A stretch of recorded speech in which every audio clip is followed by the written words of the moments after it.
ñu dem ci li nga xam ne nag mooy Papa Djibril Fall dama daan wax Papa Djibril Fall dernière chance yaakaar ndoom yi am benn waaye bu ni ma baal li nga wax balaa sa gémmiñ a nangu laaj rek loolu lu ñuy wax baal balaa sa gémmiñ a nangu Papa Djibril Fall dernière chance wax dëgg yàlla di xam lu bare fu nekk mu di fa dem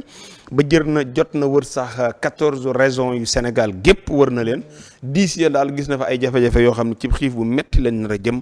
Alaaji Mouhamadou Diouf ñu déglu dellu si waat. Monsieur le président de l'Assemblée nationale ci yow lay tàmbalee ndax da nga bokk fi mu ne ni ci ñuy symboliser régression démocratique Sénégal ndax kii di Bachir Fofana fee mu nekk tey sa loxo génnu ci te loolu jàpp nañ ne bu ñuy taxaw fii di xeex loolu ci la bokkoon kon ñoo ngi lay wax loolu nga génn ci bu baax beneen bi mooy kanu Sénégal dañu am yaakaar bu tas boo xamante ni jéggi na dayo le pays est en faillite complètement aujourd'hui et li gën a yéeme mooy dañuy reprocher régime bi fi nekkoon ne dañu falsifier ay chiffres mais bii pour man dañuy def omission volontaire di cacher li nga xamante ni moom mooy la réalité des faits di nëbb na Sénégal tey dafa nekk sous politique d'ajustement structurel sous programme d'ajustement structurel te bëggu leen ko assumer. Monsieur le ministre, est-ce que mën nga confirmer ne 10 sur 15 régions du Sénégal sur les 14 régions du Sénégal est-ce que 10 dañu nar a dugg fi mu ne nii ci xiif bu métti muy insécurité alimentaire est-ce que loolu dafa nekk ci yoon déet waaw wala déet. Monsieur le ministre, est-ce que tey jii secteurs yi nga xamante ni dañu waroon a relancer suñu économie muy une véritable stratégie de relance de l'économie lu ci mel ni le BTP ndax mën nañu xam loi de finances rectificative bi les détails des sommes destinées au remboursement de la dette intérieure du BTP et surtout les délais de mise en œuvre. Beneen bi mooy est-ce que LFR bi dina prévoir des investissements au niveau des infrastructures parce que bâtiment bi li ci aju dafa bari te tey bâtiment boobu xam nañ ne taxaw na homme d'affaires yi nga xamante ni ñoo ci waroon a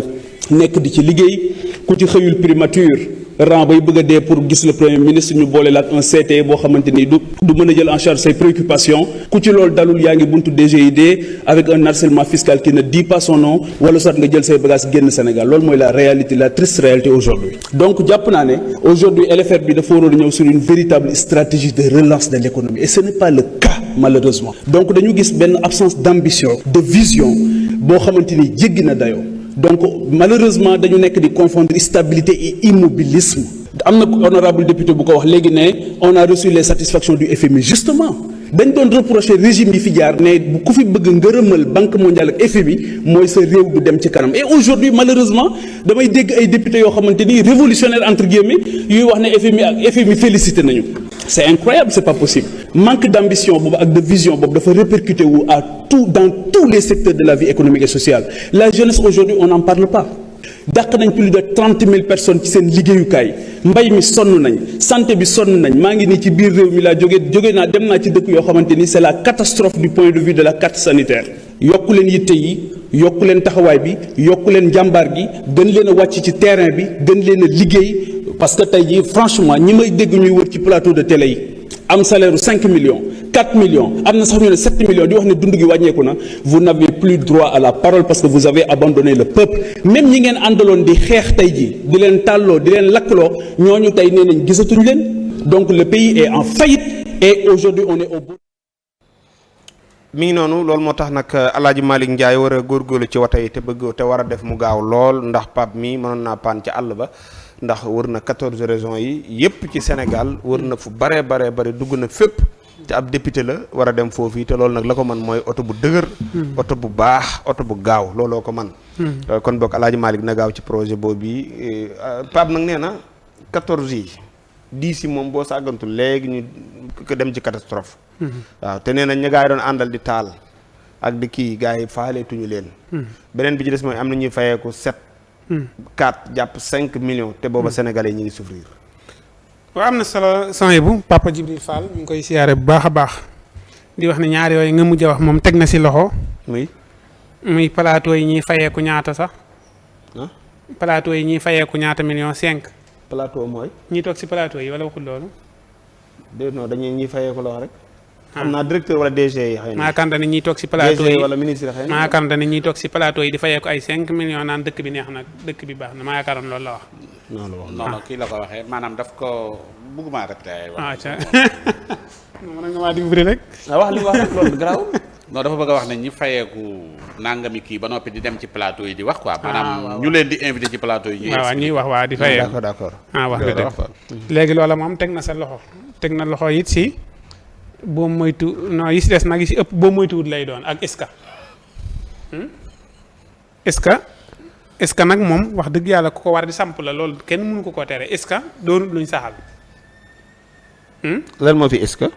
yi mu wax laan li si ëpp dama doon dégg ma est-ce que loolu da ngeen nangam est-ce que nangam est-ce que nangam ba si xiif boobu muy wax dañu boo moytuwut kon na gouvernement bi moytu rek ko defee xiif du am te xam naa ni moom mi dina def kéemtu laay kartanam ci loolu yi ba xiif du am ndax am na xam-xam bi am na bëgg-bëgg bi te it mën na koo saafara na si xar tànku tëbayam lu mu mën na ko def ba xiif du am ndax xiif bu amee du ko noppal ndax ñooñu ay doomam lañ ay doomi réewam lañ te it ci Sénégal lañ bokk kon lu mu leen mën a jàppalee na ko def jàppale leen ba loolu muy njort dina am si ñoom mu bañ a am ñooña nag nekk sa kaw ga léeg-léeg ñu si bëri dañ leen di yërëm mais léeg-léeg nga gis ku si ab néegam tàkk ñaan lakkale na 20 millions lakkale na 30 millions néeg ñax da nga koy dégg nga xamante ni ñii moom da di ni fii lañ dëkkee nekk si nii mais ñun ñi dëkk Dakar gii di ngand lu ñooña mën nañ ñuy fay weer wu dee ñan ñi si kaw gi non lu leer laa la wax am na ñoo xam ne dañuy nekk Dakar gi di ngandal dugg si kii ñi si kaw gi mën nañ leen a fay. war na yàlla ñi si kaw gi mën nañ leen a fay waaw am na ñu bëri ñu nekk si kaw gi. ñu ngi sant loolu noo koy expliquer. non dañuy sant yàlla bu baax am na ñoo xamante ni sëñ bi ñu ngi bay di jaay seenu mbay te duñ yàq ñoom duñ yàq bokkuñu ak ñun xam nga tey jii ñoom buñ joxee 2000 mën nañ ko dépassé. ñun fii mën ngaa gis ku dem jënd palaatu ceeb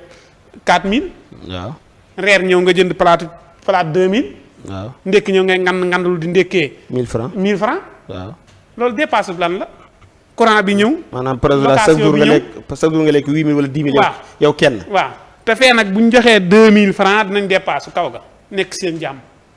bu bëccëgee ñu dem sa kii ba sa ker ga ñoom ñëpp paa yi tase fa di waxtaan. mais kon da ngaa contredire Pape da nga ko bëgg di wax ni ko waa àll ba ñooñu. non non Pape da leen a gis daal di tiit ñoom ñu xiif ëllëg xiif ndekete ñun ñooy xiif bu xiif dee am mais ñee moom duñ xiif moom ndax ñee ña ngay bay te ñun ñi ne ci taal duñ dee xiif moom ñun ñooy xiif mais ñee moom ña ngay bay denc nañ seen gerte denc nañ seen dugub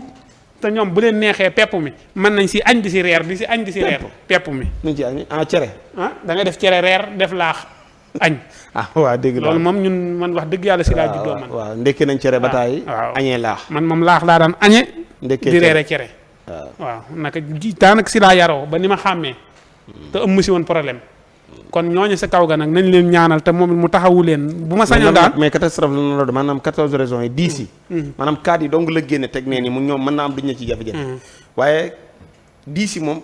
il faut mais 10 yi nag su ma doon mooma dama naan président El Malick nañ taxaw si cil maxa Pekes taliba ñu defar ko teg si baaraam waa Pekes gépp génn tàcc ko mu ni dem naa nangam foofa forage ba 1900 nang kaw Sarafal dem naa fa forage ba 1980 lañ fa def forage ba te forage ba bët bu set mu paan amuñu forage. ñu ni tali xel koom Daaru Minam Saalum xel koom ba Daaru Minam Saalum.